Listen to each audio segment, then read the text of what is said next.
Hello, कैसे हैं सब? Once again welcome to women's wellness series, particularly body, mind and spirit. आज हम जिससे बात करने वाले हैं, ज़्यादा तो ड्यूरिंग द टॉक आपको पता चल जाएगा, लेकिन she is Mrs Vogue India at the age of 50, है ना? It's real achievement. जिस एज में हम लोग सोचते हैं कि we are as good as retired for the family, for the society, for physically, mentally. No, it is not like that. If you determine, if you decide, and if you are focused and passionate about whatever you want to achieve, you can at any age. वो हम directly उनसे ही जानते हैं। She is Mrs. Rashmi Kashyap, and she is not only achiever of this title, but she is in fashion industry. She is in inner power trainer जिसको बोलते हैं, वो industry में भी है। एंड उसके साथ साथ में she is consultant for positivity also. So all this, ये जो सारी qualities है, वो for any women it is good. Not only professionally but personally also it gives you confidence, right? So आज जो मैंने बताया वो तो just title है, उसके बारे में we will discuss about directly with Rashmi Kashyap. Welcome ma'am, कैसे हैं आप? बहुत अच्छी हूँ, thank you so much and thank you for inviting me here Heena ma'am. I am humbled and grateful. Thank you. And we want to बहुत सारा value addition चाहिए हमें आपसे। And for any women you can be confident giver. आज हमें ऐसा चाहिए, आपसे ऐसी बातें सुननी है कि किसी भी लेडी को लगे कि she can, I can, right? So let us talk about, अगर सबसे पहले मैं आपको पूछूं कि ये जो टाइटल आपने अचीव किया जी, तो उसके बारे में आपने कब से सोचा था? कि आप छोटी थी तब से ये इंडस्ट्री में जाना चाहती थी? कि ये टाइटल की बात नहीं है, बट फैशन इंडस्ट्री बोलो या तो ब्यूटी इंडस्ट्री बोलो, तो आपने कभी सोचा था कि ये इंडस्ट्री में मैं जाऊंगी एंड ये अचीव भी करूंगी? बहुत ही प्यारा क्वेश्चन पूछा है आपने। और जो कि टाइटल है वो है मिसेस वोग स्टार इंडिया। सो मैं पहले इसके बारे में 2 लाइनें बताना चाहूँगी, क्योंकि ये प्लेटफॉर्म इतना यूनिक है अपने आप में। वोग स्टार में मैंने इसलिए पार्ट लिया क्योंकि ये सिर्फ ब्यूटी और फैशन के से रिलेटेड नहीं था। ये एक ऐसा प्लेटफॉर्म है जहाँ पे हर वर्ग की, हर किस्म की जो वुमेन है उसका वेलकम करते हैं। और एक यूनिक प्लेटफॉर्म है जहाँ पे कोई भी एज, कोई भी साइज़, शेप, किसी भी कल्चर से, किसी भी स्टेट से, किसी भी लैंग्वेज से आप संबंधित हैं, उनको इससे कोई प्रॉब्लम नहीं है, बल्कि वो इसको वेलकम करते हैं। और वो रीडिफाइन करते हैं एक कन्वेंशनल जो हमारे ब्यूटी स्टैंडर्ड्स हैं, जो हम ब्यूटी पेजेंट्स के बारे में सुनते आए थे कि आपको इतनी हाइट चाहिए, ऐसा होना चाहिए, फिगर होना चाहिए, तभी आप आगे बढ़ेंगे, नहीं तो आपकी एप्लीकेशन ही रिजेक्ट हो जाएगी। सो वोग स्टार में ऐसा कुछ भी नहीं था। इनके जो मोटिव और ऑब्जेक्टिव था वो ये था कि सेलिब्रेट योरसेल्फ। आप कुछ जो आपके पास है वो आप लेकर आइए, हमारा प्लेटफॉर्म उसको सेलिब्रेट करेगा और हम उसी को आपकी अचीवमेंट मानेंगे। हमें एक पैकेज और एक पर्सनालिटी चाहिए, हमें कोई ब्यूटी क्वींस नहीं चाहिए, हमें मॉडल्स नहीं चाहिए। सो उस वजह से मुझे लगा कि हाँ, ये एक ऐसा प्लेटफॉर्म है जहाँ पे मैं जो पहले से एडवोकेट करती आई हूँ कि सेलिब्रेट योरसेल्फ, आप अपने में सक्षम हैं, यू आर इनफ, आप ब्यूटीफुल हैं, आपको किसी भी स्टैम्प की ज़रूरत नहीं है और किसी को ये बताने की ज़रूरत नहीं है कि आप क्या अचीव कर सकते हैं। तो इसलिए मैंने सोचा कि चलो यहाँ पे चलते हैं। और रहा अब आपका सवाल कि मैं पहले से सोचती थी, सो जी हाँ, मेरा जो प्रोफेशनल करियर था वो एक फ़ैशन डिज़ाइनर के हैसियत से शुरू हुआ। मैंने डिप्लोमा किया 3 साल दिल्ली में और फिर मैंने जॉब भी किया। पर वो बोलते हैं ना कि man proposes and God disposes, universe को कुछ मंजूर होता है।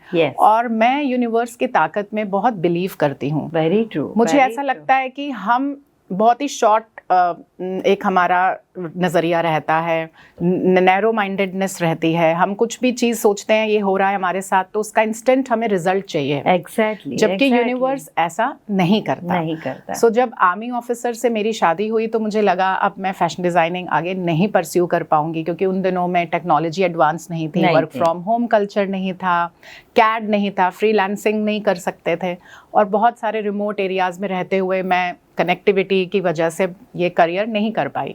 तो मैंने एजुकेशन में अपना सिक्का जमाया, मैंने बीएड किया, मास्टर्स किया, और मैंने हर सीबीएसई के top notch schools all over India वहाँ पढ़ाया, प्रिंसिपल बनी, कोऑर्डिनेटर बनी, और बच्चों को शिक्षा दी। तो कहीं ना कहीं आपको ये लगता है कि कुछ भी आपकी लाइफ में हो, आप अगर कुछ करना चाहते हैं तो आप कुछ भी कर सकते हैं। Exactly I endorse this thing. I agree with you. क्योंकि मेरा भी हमेशा से यही मानना है कि कुछ भी होता है लाइफ में that is for a reason. And मैं हमेशा से मानती हूँ कि आप कुदरत से, भगवान से तो ज़्यादा सोच नहीं सकते, उनसे बड़े हो नहीं, उनसे ताकतवर नहीं हो, उनसे इंटेलिजेंट भी नहीं हो जी। तो फिर आपको अपनी बुद्धि क्यों लगानी है? आप यही सोचो कि ये हुआ तो अब मुझे क्या करना चाहिए। डोंट स्टॉप योर सेल्फ, जैसे आपने बताया celebrate your self, it's beautiful slogan, चाहे वो स्टार का हो, आपका हो, लेकिन it applies to everyone, all of us. तो मैंने आज से ये अडॉप्ट कर लिया कि celebrate your self and every day celebrate your self. दूसरी बात, जैसे आपने बताया रश्मि कि you have been to educational field, right? तो एजुकेशन फील्ड में आपने कौन सी चीज़ पर ज़्यादा फोकस किया? क्योंकि यू आर, मतलब आपका ये तो नहीं था गोल कि आपको टीचर बनना है, राइट? लेकिन आप टीचिंग में गए तो कुछ अलग आपका गोल रहा होगा, या तो आपने जैसे वर्ड बताया नजरिया, तो वो अलग होगा। स्टूडेंट के साथ जो डील करने का एग्जैक्टली लाइक अदर टीचर्स नहीं रहा होगा, कुछ तो आपने अलग किया होगा। तो टीचिंग में कहाँ पर, कौन सी चीज़ पे आप ज़्यादा फोकस रखते थे, एंड स्टूडेंट में आप क्या देखना चाहते थे? बहुत ही अच्छा क्वेश्चन है, और मुझे बहुत अच्छा लगेगा आपसे ये शेयर करने में कि एज अ टीचर की सबसे बड़ी उपलब्धि क्या होती है? टीचर की सबसे बड़ी उपलब्धि होती है उसके बच्चों का प्यार, उनका अपनत्व, और वो आपको बहुत साल बाद भी कहीं मिले, आपको देखें तो आपको एक प्यारा सा मैसेज दें, राइट? तो जब मैं मिसेस इंडिया बनी, मिसेस वोक स्टार इंडिया, तो मुझे ऐसे ऐसे बच्चों ने जो कि 5-5, 10-10 साल से कनेक्शन में नहीं थे, पर जिनके थ्रू उनको ये पता चला, फेसबुक पे, इंस्टाग्राम पे, इतने सारे विशेज आए, और उन सब ने एक ही बात लिखी कि ma'am, we could expect this from you, only you could do that, and we are so proud of you कि आपने हमें पढ़ाया है और आप ये कर सके। At this age you are so full of life, so enthusiastic about everything, और आप हमें एक सब कुछ करने की एक strong message देते हो कि age is not a bar, age is just a number. और आप किसी भी टाइम अपने को चैलेंज कर सकते हो, नई चीज़ में जा सकते हो, कुछ नया कर सकते हो लाइफ में। तो जब मैं शिक्षिका बनी तो मैं भी यही सोच के आई थी कि मुझे जो भी बच्चा मिलेगा, मुझे कोई एक भी किसी की लाइफ चेंज करने का मौका मिला तो मैं वो ज़रूर करूँगी, और वही मेरे लिए बहुत सफलता की बात होगी। मुझे प्रमोशंस और सैलरी पैकेज और स्कूल के नाम में कभी इंटरेस्ट नहीं रहा। आप मानेंगे नहीं, मैं पहाड़ों पे, जब मेरे हस्बैंड पोस्टेड थे उत्तरांचल में जोशीमठ, वहाँ एक छोटा सा स्कूल हुआ करता था हमारे ब्रिगेड का। सो जब मुझे बोला गया कि आप इस स्कूल में जाएं, तो वहाँ अच्छे स्कूल्स भी थे, तो बहुत सारे लोग नहीं भी ज्वाइन करते, बिकॉज होता है कि छोटे से स्कूल में क्यों काम करना, या हम बड़े स्कूल में जाएंगे, या हमारा जो फील्ड है वो प्राइमरी बच्चों में नहीं है, हमने बहुत अच्छी डिग्रीज ली हैं, so we will like to teach in college, in universities, so it is basically a choice. तो मैं जब वहाँ गई और मुझे वो प्यारे प्यारे से पहाड़ी बच्चे मिले और हमारे जवानों के बच्चे मिले, तो मुझे लगा कि जो भी हमने सीखा है वो इनको देना है, बिकॉज वहाँ पे कुछ ऐसे गांव थे जिन्होंने कभी कार्स भी नहीं देखी थी।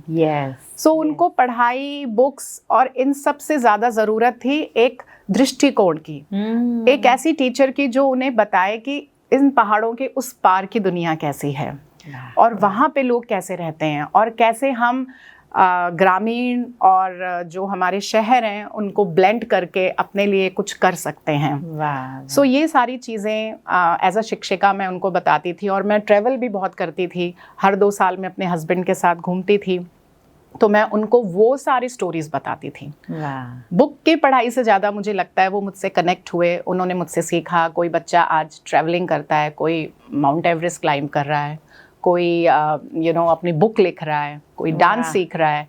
तो मुझे बहुत अच्छा लगता है जब वो ये कहते हैं कि मैम आपका ब्लॉग देख के या आपको देख के हमें पता चला कि को करिकुलर एक्टिविटीज़ भी करनी है और ज़िंदगी में हर चीज़ करनी है। ये वाह, बस मुझे वाह, डिफरेंस वाह, लगा। यूजुअली रश्मि, आई ऑलवेज, छोटी थी तब से आई ऑलवेज से मुझे आर्मी इतनी अट्रैक्ट करती है हमेशा से। आई ऑलवेज से महीने में एक बार तो मैं अपने आप अंदर अंदर सोचती हूँ and I salute those people. लेकिन आज मुझे लगता है कि कनेक्टेड टू दोज फैमिली भी इतना इम्पोर्टेंट होता है, जी। उनके भी वैल्यूज अलग जी, रहते हैं। जी। So I saw in your talk and I Thank you so really much. salute to family also. Thank you. So I mean it. I mean it. Not for this talk, but I mean it. So रश्मि, जैसे आपने बताया कि connectivity and other curriculum that is also important in life. तो it's very true. लोगों को यही लगता है कि success is important in life, लेकिन सक्सेस के अलावा ह्यूमैनिटी ये भी इम्पॉर्टेंट है। तो what is your view about कि आपके बच्चों की अगर बात करते हैं या किसी को भी, मदर को हम मैसेज देना चाहते हैं कि what is important in life for their kids, उनको जो ग्रो करने के टाइम पे, कि सक्सेस पे उनको ज़्यादा फोकस करवाना है कि ह्यूमैनिटी पर? What is your personal views? दोनों ही शब्द अपने आप में बहुत ताकतवर हैं, ह्यूमैनिटी और सक्सेस। और मुझे लगता है कि बहुत बार हम कंफ्यूज हो जाते हैं। आज की दुनिया में, दौड़ भाग की दुनिया में, सक्सेस का जो मायने है वो बिल्कुल बदल चुका है। आज दुनिया ये सोचती है कि सक्सेसफुल वो है जिसके घर के आगे मर्सिडीज़ खड़ी है और बंगले हैं और जिनके बहुत ज़्यादा बिजनेस चल रहे हैं, या फिर जॉब्स हैं तो मतलब करोड़ों के पैकेजेस हैं, वो ब्रांडेड कपड़े पहन रहे हैं, फॉरेन में जा रहे हैं, तो ये सक्सेसफुल हुआ। लेकिन हम कहीं ना कहीं इस चकाचौंध की दुनिया के पीछे उनके रिलेशंस को क्या देखते हैं कि क्या वो खुश हैं, क्या वो हस्बैंड या वो फादर या वो सिस्टर, मदर या कोई पर्सन जिसका हम सक्सेस देख रहे हैं, सक्सेस स्टोरी, वो अपने लोगों के साथ कैसे बिहेव करता है। Very true. Is he kind towards animals? Very true. Is he kind towards his elders at home? क्या वो अपने पेरेंट्स की रिस्पेक्ट करते हैं?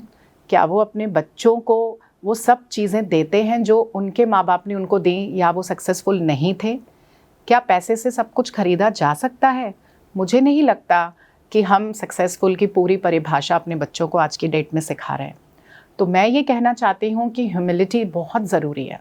एक सक्सेसफुल इंसान वो नहीं है कि जिसने मेटलिस्टिक वेल्थ कितनी क्रिएट करी, एसेट्स क्या क्रिएट करे। एक सक्सेसफुल इंसान वो है जिसने लोगों को सक्सेसफुल बनाने में कितना मदद किया, उनको ऐसी क्या वैल्यूज़ दी जिससे वो अपनी ज़िंदगी के चैलेंजेस को ओवरकम कर सके, वो लोगों को कुछ सिखा सके, और सोसाइटी में वो एक एसेट की तरह आए सामने कि अगर उनके बच्चों को उनकी ज़रूरत है अपने मुश्किल समय में तो वो हैं उनके पास। ये नहीं कि वो अपने किसी बिजनेस मीटिंग में हैं और वहाँ तो करोड़ों की डील हो रही है, लेकिन घर में बच्चा जो है वो आपके गाइडेंस को तरस रहा है। So that is very important. Very true. I always good person. हाँ, आई ऑलवेज से कि आप कितने सक्सेसफुल है, फैमिली की बात है या तो सोसाइटी की बात है, रिलेशनशिप की बात है, तो जस्ट लुक अराउंड यू।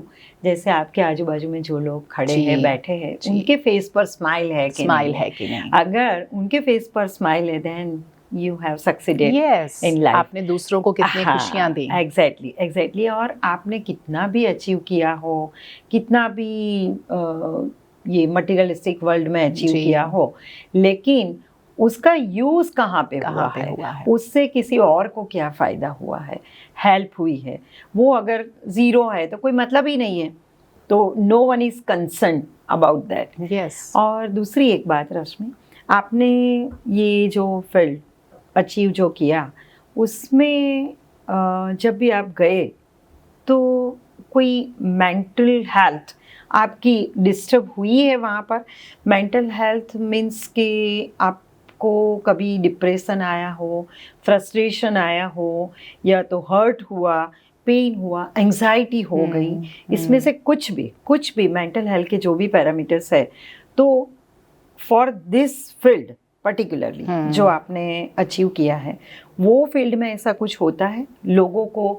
जैसे आपने बताया कि ये जो था आपका वो स्टार वाला, वो प्लेटफॉर्म कैसे अलग है जी, तो लोगों के दिमाग में यही है कि भाई ये जो इंडस्ट्री है ब्यूटी वाली जी, तो उसमें अगर आप जाते हो तो वहाँ पे जैसे नहीं सिंपल वर्ड रैगिंग, जजमेंट होता है, हाँ जजमेंट होता है, फिर ट्रोलिंग होता है, बिकता है, बॉडी शेमिंग होता है, एग्जैक्टली। तो वहाँ पर कुछ भी होने से हर एक के दिमाग में कुछ न कुछ इम्पैक्ट आता ही आता है, बिल्कुल आता है। कोई रोता है, ये से नहीं, हम बिग बॉस जब देखते हैं तो ये देखते बिल्कुल हैं होता है, परफॉर्मेंस एंजाइटी होती है, कोई रैगिंग करता है, कोई डिस्टर्ब हो जाता है, कोई एकदम एनॉयड रहता है। तो आप जहाँ पर गए वहाँ पर आपने मेंटल हेल्थ को कहाँ पर फेस किया? जी, बहुत अच्छा क्वेश्चन है। इनफैक्ट मैं ये मैसेज भी देना चाहती हूँ कि कोई भी कंपटीशन, चाहे वो ब्यूटी पेजेंट हो, फैशन शो हो, या आपके आईएएस की तैयारी हो, आपके जॉब इंटरव्यू हो, स्पेशली कॉम्पिटिटिव एग्जाम्स हैं,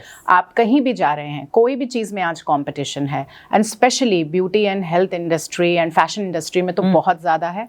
बिकॉज हम कितना भी बोलें, फर्स्ट इम्प्रेशन आपका फिजिकल अपीयरेंस का आता है आपके लुक्स का आता है, आप किस तरीके से प्रेजेंट कर रहे हैं अपने आप को, आपकी स्टाइलिंग, आपका ज्वेलरी, आपका कपड़े पहनने का ढंग, वो हर चीज़ बहुत मायने रखता है वहाँ पे।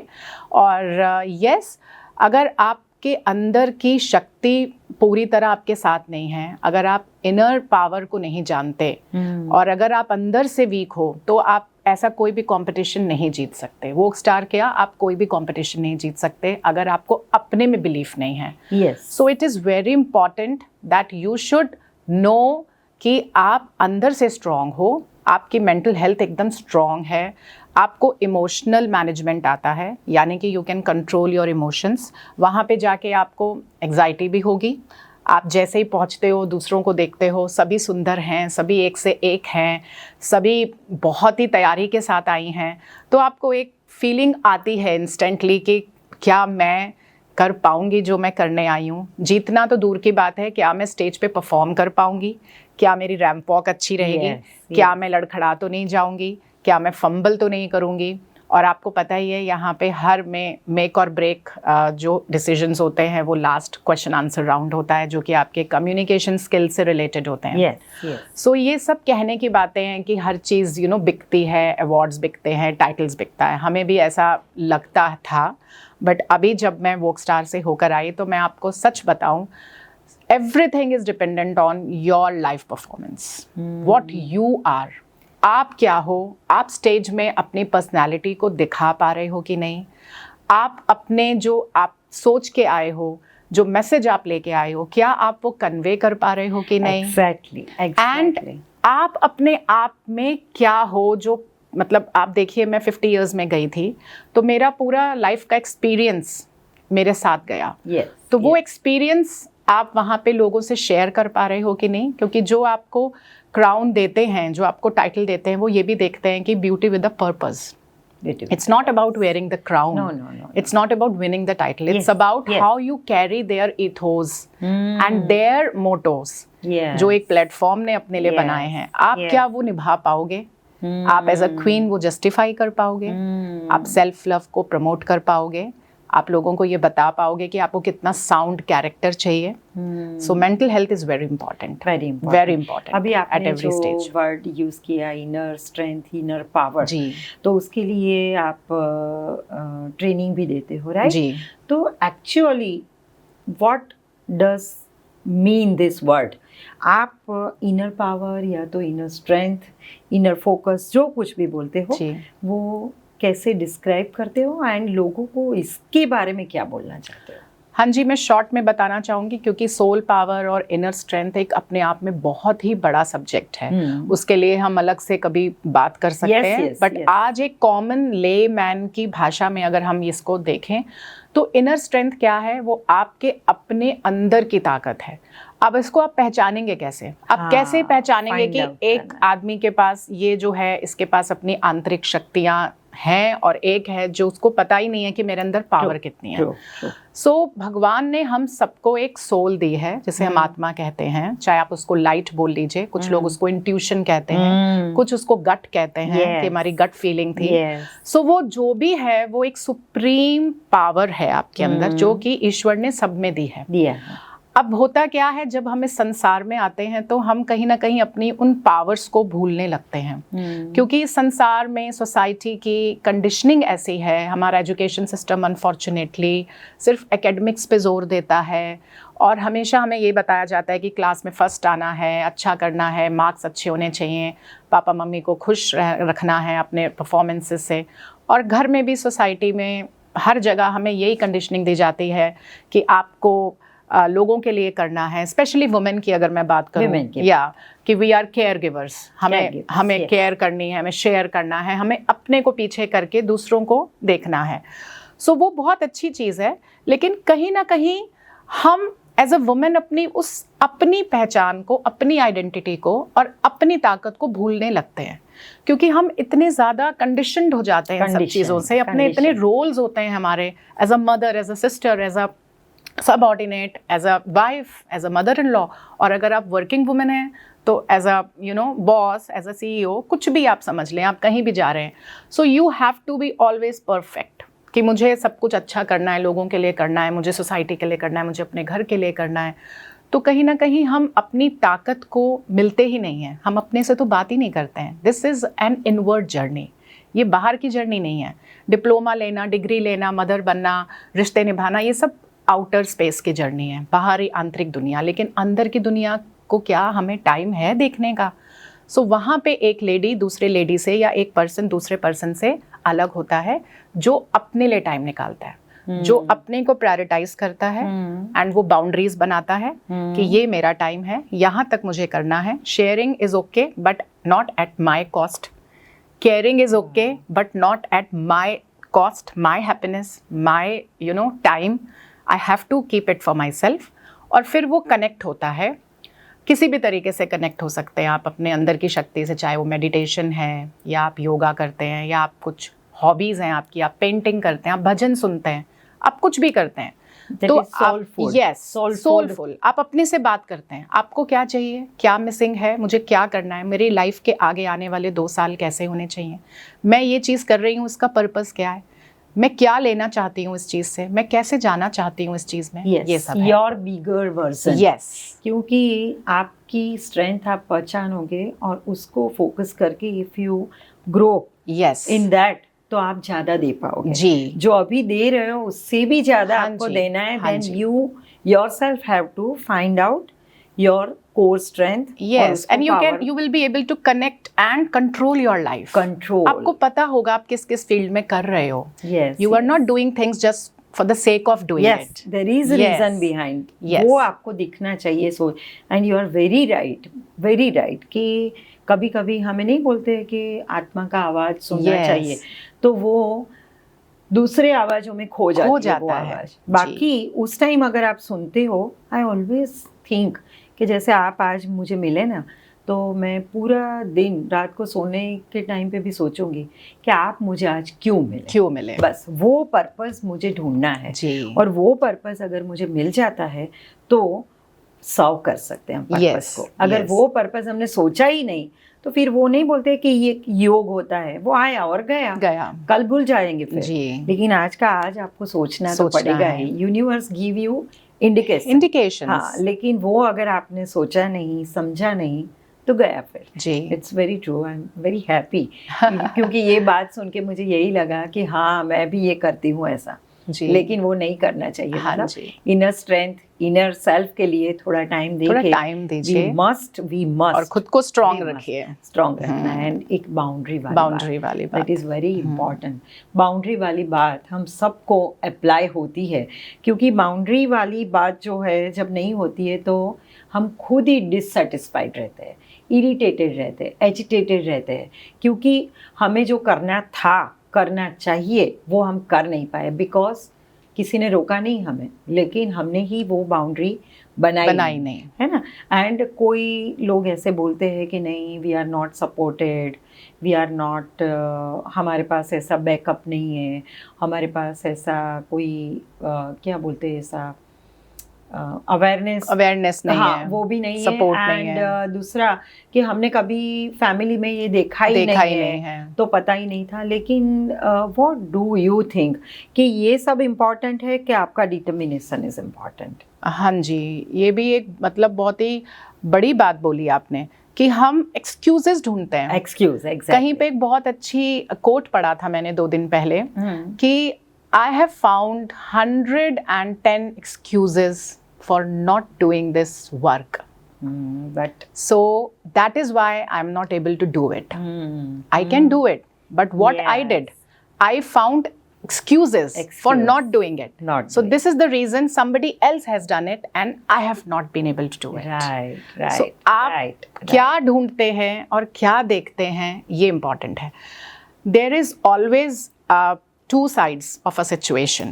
एक situation है कि मुझे ये करना है, और दूसरा सिचुएशन है कि मुझे ये करना तो है लेकिन मैं कर नहीं पाऊंगी क्योंकि, और उसके बाद हम थीसिस लिख लेते हैं क्योंकि मेरे पास फाइनेंशियली स्टेबिलिटी नहीं है, इतना पैसा कहाँ से आएगा, मुझे कोई गाइड करने वाला नहीं है, मेरी फैमिली में तो ये हुआ ही नहीं है, मेरे पेरेंट्स क्या मुझे सपोर्ट करेंगे, क्या लोग क्या कहेंगे। सो वो अभी बोला सपोर्ट जाता की है बात आई तो आपने तो पेरेंट्स की बात करी, लेकिन मोस्टली कोई पेरेंट्स की बात नहीं करता, लेकिन हस्बैंड की पक्का करता है। एंड हमेशा मैंने ये देखा है, वुमेन एम्पावरमेंट की बात जब आती है ना, तो व्हाट पीपल डू, एनीवन, मैं तो फीमेल की भी बात करती हूँ, तो वो लोग वुमेन एम्पावरमेंट के लिए कभी भी डॉटर इन लॉ का एम्पावरमेंट सोचते ही नहीं है। डॉटर का एम्पावरमेंट क्यों नहीं हुआ, हस्बैंड ने नहीं किया, इन लॉज ने नहीं किया, लेकिन आपके घर पे जब होती है तब आपने एम्पावरमेंट उसके बर्थ से ही शुरू किया था, तो हो ही जाता, फिर किसी के ऊपर छोड़ने की बात ही नहीं आती थी। लेकिन फिर भी चलो, अब अगर हम आफ्टर मैरिज की बात करते हैं तो what is the role of husband for empowerment, real empowerment, not the independently कुछ भी सोचना, कुछ भी करना, ये तो मेरा बर्थ राइट है, ये सब गलत बात है। लेकिन रियल एम्पावरमेंट के लिए हस्बैंड का रोल, पेरेंट का तो किसी को सबको जस्टिफाइड है, लेकिन हस्बैंड का बहुत बहुत जरूरी है। और मैं कहती हूँ 50% रोल हस्बैंड का होता है, 50% आपका होता है for any achievement after marriage, because you know this is a mutual relationship, right? Husband and wife, they both are together in a relationship. So कोई भी अचीवमेंट किसी भी जने की अपनी 100% नहीं हो सकती। When we say that behind every successful man there is a woman. So today, as an achiever of this title, I would say that behind every successful woman there is a man, and my man was always there. You know, he has been there with me throughout. In fact, मैंने जब ये वोक star का देखा था तो मैंने अपने husband को पूछा मुझे ये करना चाहिए कि नहीं, फिर से इतने सालों का गैप आ गया है फैशन इंडस्ट्री में। Though I am always a fashionista kind of a thing, because as an army officer wives you always go to parties and you know what are the latest trends and all. So I was very fond of dressing up and makeup and all, but not to that extent कि मैं stage पे जाके represent करूँ। सो उन्होंने मुझे push किया, he said why not, now I have settled, you know, मैं army में था, आपने मेरे लिए फैशन डिजाइनिंग का करियर छोड़ा, आपने मेरे लिए, मुझे मेरे साथ रहने के लिए आपने अपना करियर चेंज किया, आपने इतना बड़ा सेक्रीफाइस उस समय किया, नहीं तो हम दोनों शायद इकट्ठे नहीं रह पाते। I could have easily, you know, open my boutique and continued with my job. So he said, now it's my turn to give you back because now I have left army. I mean, he is already hung his boots. So उन्होंने बोला अब मैं settled हूँ, मैं free हूँ, मैं civil life में हूँ, अब तुम्हारी बारी है, शाइन करो और जाओ और फॉर्म भरो और करो इसको कैसे भी करना है। और हर कदम पे उन्होंने मेरा साथ दिया, चाहे वो ड्रेसेस सेलेक्ट करनी हो, चाहे वो ग्रूमिंग की बात हो, और उसमें कम्युनिकेशन का बहुत बड़ा रोल रहता है। So as a leadership coach and as an author, as a very good speaker, he, you know, groomed me how to tackle those questions, because बहुत अच्छे से अच्छे भी आप स्पीकर हैं, लेकिन स्टेज में जब स्पॉटलाइट पड़ती है आप पे, आप ब्लैंक हो जाते हो। सो वो सपोर्ट हस्बैंड का होना चाहिए। और वाइफ को भी उनकी कदर करनी चाहिए। एग्जैक्टली हस्बैंड का सपोर्ट आपको उसी में आ जाता है ना, आपका आंसर के हस्बैंड ने बोला कि अभी तक आपने हाँ मुझे सपोर्ट किया, लेकिन उसके लिए पहले हाँ up to 40-50 she has supported like anything, तभी ये आता है। वो मैं बताने वाली थी। हाँ जी, बताओ। अब डिपेंड ये करता है कि बीइंग वुमेन एम्पावरमेंट के नाम पे हम बहुत ज्यादा एक्सपेक्ट करने लग गए हैं मेल से, expect जो कि करते गलत हो रहा है। हस्बैंड्स को भी सपोर्ट की जरूरत है। Very true. आज की डेट में क्या होता है, जब लेडीज बाहर जाती हैं, काम करती हैं, वर्किंग वुमेन होती हैं, तो वो कहती हैं भाई मैं जो कर रही हूँ वो तो मेरी अचीवमेंट्स हैं, मैं अब मतलब बराबरी का आ जाता है वहाँ पे कि मुझे ये करना है, घर आप देख लो कैसे चलाना है। So that is not correct. Some in some cases, not every case I say, in some cases it happens, you know. आप भी बाहर जाते हो, आप घर नहीं देखते, तो मैं बाहर जाती हूँ, काम करती हूँ, तो मैं बच्चे क्यों देखूँ, मैं घर क्यों देखूँ। सो वो भी एक नज़रिया गलत है। हर चीज़ का एक सॉल्यूशन होना चाहिए। मेल एंड फीमेल दोनों मिलके ही काम करें। और लॉर्ड शिव ने भी हमें दिया है ना एक इतना सुंदर एग्जाम्पल अर्धनारीश्वर का, शिव एंड शक्ति। तो जब वो यूनिवर्स नहीं चला सकते बिना एक दूसरे के सपोर्ट के, तो आप ये कैसे सोच सकती हो कि आप बिना हस्बैंड को सपोर्ट किए आपके बच्चे बड़े हो जाएंगे और हस्बैंड देख लेगा सब कुछ, एंड अगर आप जॉब करोगे? ऐसा नहीं है। ऐसा ही है तो फिर घर पहले शादी नहीं करनी चाहिए। हाँ, मतलब वो चॉइसेस भी देना चाहिए लेडीज को। बहुत बार ऐसा होता है कि लड़की नहीं चाहती शादी करना, बट हस्बैंड और सोसाइटी उनको बोलते हैं कि शादी करना है। हस्बैंड नहीं, सॉरी, पेरेंट्स की तरफ से रहता है कि करना ही है शादी। अगर वो नहीं करना चाहती है तो it's her life, I mean. लेकिन हर एक चीज़ का, जैसे आपने बोला, एक सॉल्यूशन वो म्यूचुअली निकालना ज़रूरी होता है जी लाइफ में। वो हस्बैंड हो, पेरेंट्स हो, सोसाइटी हो, वर्किंग आपका जो भी ऑफिस हो, बॉस हो, जो भी हो, तो ये जो म्यूचुअल वाली बात है, तो म्यूचुअल अंडरस्टैंडिंग डेवलप करने के लिए किसको कहाँ पे, जैसे आपने बोला बाउंड्री, तो बाउंड्री की तरह किसको कहाँ पे कितना सेक्रीफाइस देना पड़ता है लाइफ में। ओके, सो अगर हम इसको यूं देखें कि कोई भी चीज़ है, सपोज आप एक घर में, आप ये समझिए शादी है, कोई शादी आप प्रिपेयर कर रहे हो, घर में प्लान कर रहे हो, तो हर किसी को थोड़ा थोड़ा कंट्रीब्यूट करना पड़ेगा ना। फादर हैं, वो छुट्टी लेंगे, एक्स्ट्रा टाइम बैठेंगे, वाइफ के साथ प्लानिंग करेंगे, शॉपिंग के लिए जाएंगे। बच्चे हैं, वो भी बताएंगे कैसे क्या करना है, डेकोरेशन कैसी होनी चाहिए, मेन्यू कैसा होगा। रिश्तेदार आएंगे, वो भी अपनी सलाह देंगे कि हमारे ऐसे रिलेशंस हैं, हमारे ऐसे रिचुअल्स हैं, वो सब करना है। तो एक छोटी सी चीज़ जहाँ पे हमको एक बच्चे की शादी करनी होती है, जब सब सलाह करते हैं और तभी वो चीज़ अच्छे से होती है, तो ये तो लाइफ है। ये तो लाइफ है। आपको हर रोज़ उठना है और हर रोज़ अपना एक दिन मिल के चलना है। कोई भी दिन ऐसा नहीं है कि हस्बैंड बोले मैं इस तरफ जाऊंगा, वाइफ बोले मैं उस तरफ जाऊंगी, क्योंकि घर दोनों ने मिलके बनाया है, बच्चे दोनों ने मिलके पैदा किए हैं, तो पालना भी उनको। और सिर्फ पालना ही नहीं है, पालने का मतलब ये नहीं कि ट्यूशन्स लगा दी, महंगे स्कूलों में डाल दिया और वो बड़े हो रहे हैं और आप अपनी ज़िंदगी में मशगूल हो। उनको सभ्य बनाना, कल्चर्ड बनाना, उनको वैल्यूज़ देना, जो ट्रेडिशंस हैं वो सब उनको पास ऑन करना, जो आपने लेगेसी ली, तभी तो हमारा कल्चर आगे बढ़ेगा। सो ये एक बहुत बड़ी जिम्मेदारी है। तो अगर हम ये ना देखें कि मैंने इस रिश्ते में कितना डाला, प्रॉब्लम आती है जब दोनों ये देखते हैं कि मैं तो इन्वेस्ट बहुत कर रहा हूँ लेकिन मुझे मिल नहीं रहा है।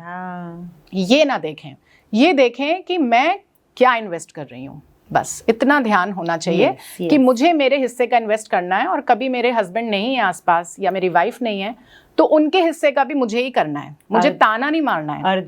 I will just give you an example. When my husband was away for posting to Africa, he went to Africa for 2 years, and वैसे भी आर्मी ऑफिसर्स जाते रहते हैं फील्ड पोस्टिंग पे, कभी J&K में होते हैं, कभी हाई ऑल्टीट्यूड में होते हैं। So he was away for many months and years together. सो उस टाइम पे अगर मैं ये देखूं कि मैं तो फंस गई, वो तो चले गए, मुझे बच्चे भी देखने हैं, उनका स्कूलिंग भी देखना है, जॉब भी करना है, घर भी चलाना है, तो शायद हमारी गृहस्थी हिलती डुलती रहती। इतने अच्छे से परिपक्वता से जैसे हमने दोनों को मिल के बच्चों को बड़ा किया, हम नहीं कर पाते। तो उस समय मैंने सब चीज़ें करी, अपने हस्बैंड का भी रोल प्ले किया, एज अ फादर भी मैं PTMs में गई, और I was a bread earner also, job भी करी, बच्चों को भी पाला। तभी तो वो रियलाइजेशन आया उनको कि now it's my turn. Yes, तो फिर जब वो वापस आए तो उन्होंने मुझे रिलैक्स किया, तो उन्होंने सब कुछ किया। Very true, very so it is mutual. कुछ पाने के लिए कुछ खोना देना तो पड़ता ही है जी, राइट। तो it's mutual, life is all about the mutual understanding. So I am very happy Rashmi to discuss all this topics कि इसमें से बहुत सारी चीज़ें ऐसी है, जैसे यू टोल्ड कि कम्युनिकेशन, कि हर एक के दिमाग में कुछ न कुछ सोच ऐसी आती ही रहती है, लेकिन उसको प्रॉपरली एक्सप्रेस करना, उसको बताना, उसको कन्वे करना, एंड किसी और के लाइफ में कुछ चेंज आ सकता है ऐसी बात करना, that is also very good. जैसे आपने जो टाइटल अचीव किया है उसका एक प्रोमिनेंट ये चीज भी है कि not only beauty but it's all about your beauty with purpose and it's all about inclusivity, diversity, unity in diversity. हर तरह के लोगों को लेके चलो, एक कम्युनिटी को बनाओ। आज की दुनिया is not about competition, it is about collaboration. Yes, आज की दुनिया में जेलसी की जरूरत नहीं है, सिनर्जी की जरूरत है। सिनर्जी। सो ये कुछ चीजें हैं जी, तभी हम जो अब की बार के 2030 एजेंडा के जो हमारे सस्टेनेबल गोल्स हैं, हम उन्हें अचीव कर पाएंगे। हम जब तक मिलेंगे नहीं, यूनाइटेड नहीं रहेंगे, हम कुछ शेयर भी नहीं कर पाएंगे, और हम कोई सस्टेनेबल लाइफ की जो हम बात कर रहे हैं आज की दुनिया में, वो भी पॉसिबल नहीं है। So we have to be compassionate, we have to be kind, we have to be united. Very true. जैसे इतने टॉपिक है रश्मि जी के पास में कि हम लोग पूरा दिन डिस्कस कर सकते हैं, लेकिन some other time. But to conclude with Rashmi, आपने जो बताया उसमें से टेक होम मैसेज 2 लाइन में आप बता दो। ओके, सो आज का मैसेज जो हमारी जितने भी लोग इस वीडियो को देख रहे हैं और जो शेयर करेंगे उनके लिए है, पहला message, be you, celebrate yourself, you are enough. आपको कुछ और करने की ज़रूरत नहीं है, जो आपके पास है आप उसी में ही खुश रहें और उसी को इम्प्रूव करें। And second message is, real world की दुनिया में रह के रियल वर्ल्ड से कनेक्शन ना तोड़ें। Talk to your people, communicate, collaborate, connect and celebrate. ये जो सीज़ हैं इनको हमेशा ध्यान रखें, ये सीज़ ही आपको आगे लेके जाएंगे। आपको कम्युनिकेशन करना है, लोगों से बात करनी है, सेलिब्रेट करना है, कम्युनिटी डेवलप करना है, और रियल वर्ल्ड में जुड़े रहना है। रियल वर्ल्ड एक थोड़ी सी देर के लिए है, बट मेन ये दुनिया है जहाँ आपके पेरेंट्स हैं, जहाँ आपके बच्चे हैं, जहाँ आपके फ्रेंड्स हैं और फैमिली है। सबके साथ खुशी से रहिए और कंटेंट रहिए। Thank you Rashmi. कंटेंट, बस ये कंटेंट अगर आप सीख गए ना तो ज़िंदगी अच्छे से पास हो जाएगी, एंड आसपास के लोगों को भी आप हैप्पी रह पाओगे। Thank you.